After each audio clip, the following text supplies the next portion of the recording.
Hello everyone, we are live. Welcome to Ask AV Live number 7.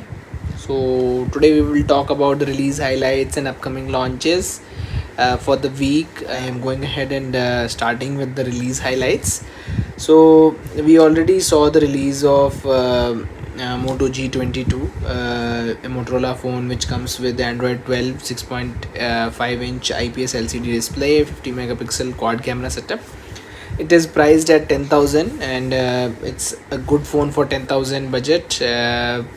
But during these sales, the Moto G31, which is coming with AMOLED display, is being sold for somewhat similar price. So I'm thinking why somebody would go for this Moto G22 with IPS LCD display. It is 90 hertz, but still it's LCD, right? So you can prefer AMOLED. So it's based on the choices. This comes with Android 12. The other one comes with Android 11 in the out of the box. So this is one thing, and G series gets at least one update for major things. So this is bound to get Android 13 update. So that would be the thing. So if you are looking for small budget, that is one. There's one more budget offering that got launched, Infinix Hot 11 2022. So this is a 6.7-inch HD plus, no, full HD plus display. So it's a very good display for that price. It's priced at 9,000 rupees in introductory price with the Unisoc T610 processor. So it's a good phone for the price of 10k budget. 9k this is being offered for in terms of introductory price. So if you are getting with this introductory price, the 464GB variant for 9k is the best one you can buy.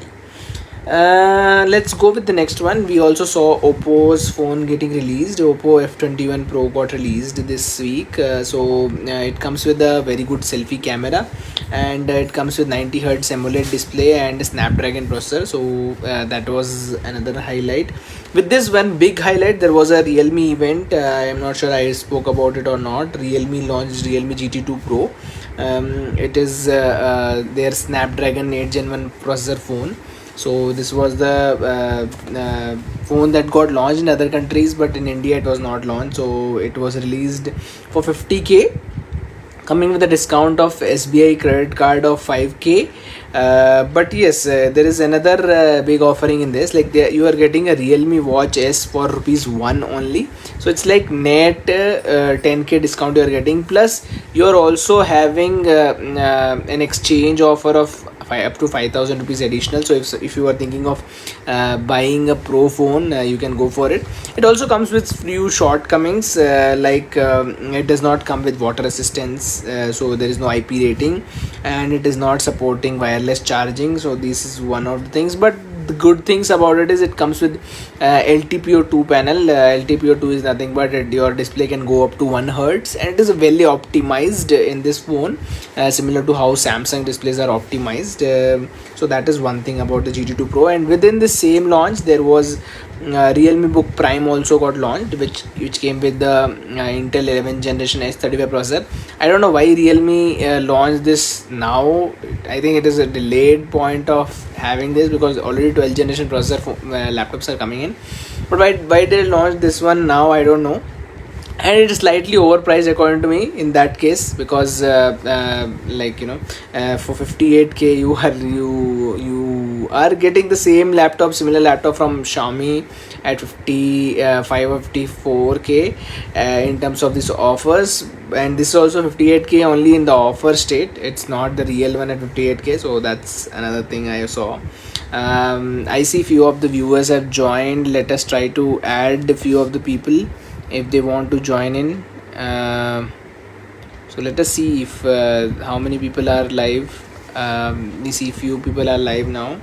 Okay, that's one thing. Let's go with the next launch. So there was this OnePlus TV got launched with, which is like 4K Ultra HD LED TV, 43-inch, priced very less. It is priced at 30k, but with the SBI credit card discount, it is coming at 27,500. For that price, you are getting an Android 10 TV with 4K Ultra HD display. So it's like very good pricing, I would say. Many people would go ahead and buy this just because of that, because anyways IPL season is running.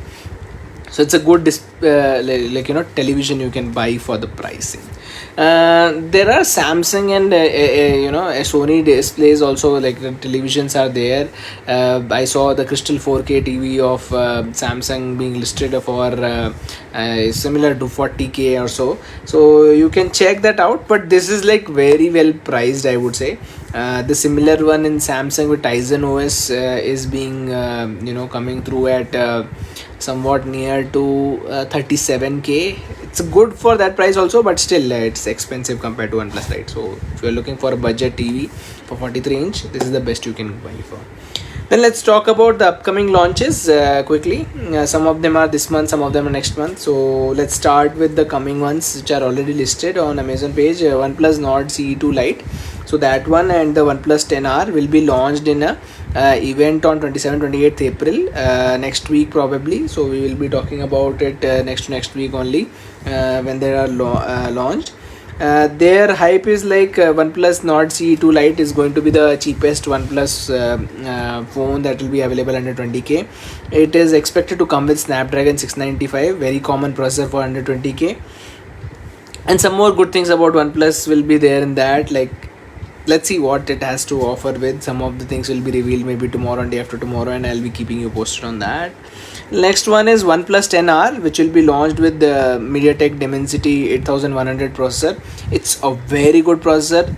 Like it's a tough competitor for 8 Gen 1, and since 8 Gen 1 has the heating issue and it was made by Samsung's 4 nanometer processor, but this like Dimensity processor 8100 Max was built on the TSMC's fabrication, which is bound to known as more efficient, so maybe this will be the better one coming out.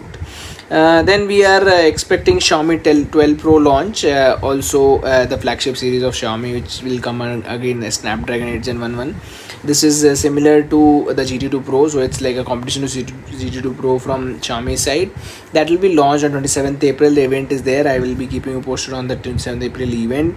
Also, there is an event that is there for Samsung M53 5G launch. So Samsung M53 5G launch also is nearing, and we see two more phones. One more is iQOO Z6 Pro, that is also coming in between 20 to 27th April, and then you also have Vivo T1 Pro. Both of them are the similar phones. One is being released by the parent brand Vivo, and second one will be released by the sub brand iQOO. So both of them will come with Snapdragon 778G plus, I think, because the AnTuTu benchmark that they are showing is 550K plus. That is similar to 778G plus. It might be the overclock version of 778G. So these were the release highlights, and then there is one more hype phone, that is Realme GT Neo 3. That is not coming as of now. It will be released in the first week of May, so it is like little more time away. Then there was one more thing with respect to release highlights. There was a OnePlus Bullet Wireless Z2 that was released at 2000 rupees. It's one of the good headphones. It's a upgraded version of Z2 with a new driver, heavy driver basically, like with 13.4mm driver, so that's a good one. Then again, one more upcoming launch that is left out is Redmi 10A, that is be launched on 20th of April between the next week, so I'll be keeping you posted with these. So these were the upcoming highlights and upcoming launches and release highlights. Let's go ahead with the questions. तो चलिए शुरू करते हैं questions Q&A session in Hindi.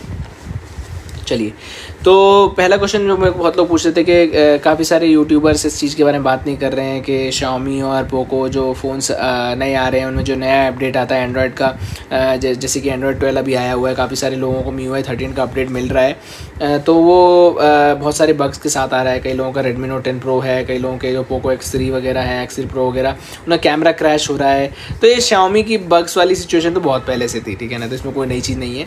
अगर आपका phone 1 साल से ज़्यादा ओल्ड हो चुका है और वारंटी के अंदर नहीं आता है और कोई असिस्टेंस नहीं है आपके पास, तो आप, मेरे हिसाब से बेहतर है आप अगर जो अब बूट लोडर अनलॉक करके वो जो कौन सा बोलते हैं कस्टम रोम इंस्टॉल कर सकते हैं. पिक्सल एक्सपीरियंस का कस्टम रोम Xiaomi के फ़ोन्स में बहुत मक्खन चलता है और बहुत ही सॉलिड आता है. Xiaomi के सारे फीचर्स रहते हैं उसमें. आपका जो हाई रिफ्रेश डिस्प्ले है, अच्छी बैटरी है, सब कुछ बहुत अच्छे निकल के आता है. ब्लोटवेयर फ्री एक्सपीरियंस अगर आपको चाहिए तो आप वो इंस्टॉल कर सकते हैं। जैसे आप पोको X3 Pro अगर यूज़र होंगे तो मेरे हिसाब से ऐसा नहीं है कि Redmi Note 10 Pro और पोको X3 Pro यूज़र हैं जो अभी रिसेंट वाले जिनको ये प्रॉब्लम फेस हो रही होगी। नहीं तो आप एक बार हार्ड रीसेट करके देख लीजिए फ़ोन को। अगर हार्ड रीसेट में भी नहीं चलता है तो इसका मतलब कुछ हार्डवेयर प्रॉब्लम हो सकती है because of the software update. Generally मैं 1 साल से 1.5 साल के बाद जब कंपनी सॉफ्टवेयर अपडेट देना बंद कर देती है तो मैं कोशिश करता हूँ कि मैं अपना चेंज कर लूँ। अगर Xiaomi वगैरह जैसे फ़ोन्स हैं तो मैं पिक्सल एक्सपीरियंस रोम को यूज़ कर लेता हूँ। मैंने अपने पुराने एक फ़ोन में मोटो G5 Plus था, उसमें पिक्सल एक्सपीरियंस रोम 2 साल से ज़्यादा यूज़ किया था और वो बहुत ही अच्छा एक्सपीरियंस देता है, पिक्सल एक्सपीरियंस। दूसरा क्वेश्चन जो मेरे को बहुत लोग पूछ रहे थे, तो मैं ये बोलना चाहूँगा कि अपडेट्स के बारे में लोग बातें करते हैं, बट ऐसी वाली बात है ना कि जिसको फेस होता है उसको वो ज़्यादा बड़ा चढ़ा के बताता है, जिसको नहीं फेस होता है तो वो कुछ भी नहीं बोलता है वाली बात है। तो Xiaomi और पोको मेरे हिसाब से आपके लिए कॉल है कि आप मतलब बीटा टेस्टिंग के लिए और लोगों को उठा लीजिए और टेस्टिंग पूरी हुए बिना मतलब उसको ग्लोबल अपडेट प्लीज़ मत डालिए। तो ये एक चीज़ है जो आपको देखनी चाहिए, नहीं तो ये एक्सपीरियंस ख़राब करता है और कुछ दिनों के बाद Xiaomi को कोई फ़ोन ही लेना बंद कर देगा अगर ऐसा ही रहेगा तो। ठीक है, अगला क्वेश्चन जो बहुत लोग पूछ रहे थे कि नए स्नैपड्रैगन प्रोसेसर कब आ रहे हैं। तो नए स्नैपड्रैगन प्रोसेसर कुछ दिनों में रिलीज़ होने वाले हैं, मई में इवेंट बना रहे हैं वो लोग। तो इसमें 2 प्रोसेसर बहुत प्रोमिनेंट होंगे क्योंकि इस साल 7 सीरीज़ का कोई भी प्रोसेसर नहीं आया अभी तक। लास्ट 7 सीरीज़ का 778G आया था जो कि लास्ट ईयर अक्टूबर-नवंबर के आसपास आया था। उसके बाद कोई भी स्नैपड्रैगन 7 सीरीज़ प्रोसेसर नहीं आया। तो Snapdragon 7 Gen 1 similar to 8 Gen 1 release होने वाला है इस साल। Snapdragon 7 Gen 1 again 6 nanometre processor पे ही होगा और इसमें ये फ़ायदा रहेगा कि ये जो बेस्ट ऑफ बोथ वर्ल्ड्स आपके लिए लेके आएगा। तो 8 Gen 1 जैसे कोर्स रहेंगे इसमें और 7 सीरीज़ जैसी बैटरी एफिशिएंसी और मतलब प्रोसेसर एफिशिएंसी रहेगी और प्रोसेसर की स्टेबिलिटी रहती है वो भी रहेगी 7 सीरीज़ वाली। तो ये स्नैपड्रैगन 7 Gen 1 का इंतज़ार कर सकते हैं। अगर ये प्रोसेसर 778G जितना भी निकला तो बहुत ही सॉलिड प्रोसेसर रहेगा ये, मतलब हिट हो जाएगा बिल्कुल मिड रेंज मार्केट में। और मेरे हिसाब से 20 से 25 हज़ार के रेंज में इस प्रोसेसर को उठा के अगर कंपनीज मतलब अपने फ़ोन्स निकालेंगी तो बहुत सॉलिड रहेंगे फ़ोन्स।